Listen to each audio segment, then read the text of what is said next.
On les trouve souvent le long de nos cours d'eau. Ce sont les plantes invasives exotiques. Exemple, la balsamine de l'Himalaya.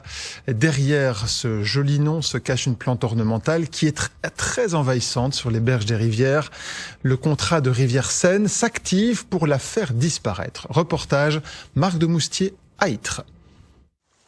Il faut nécessairement descendre dans la rivière pour enlever cette plante invasive qui pousse le long des berges et empêche les plantes indigènes de se développer. Mais pas question d'arracher la balsamine de l'Himalaya n'importe comment.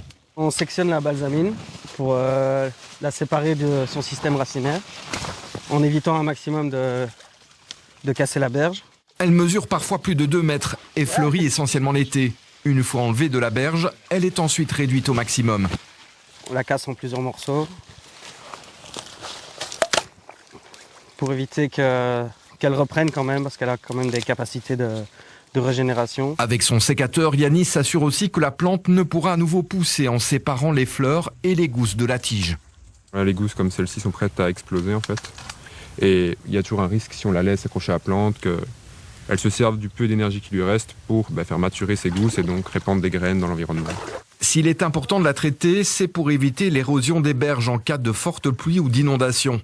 Ces racines sont très superficielles, donc elles s'arrachent très facilement et donc en cas de crue, elles pourraient être emportées par l'eau et donc laisser la berge à nu, donc juste de la terre apparente, et la terre c'est facilement emportée par l'eau.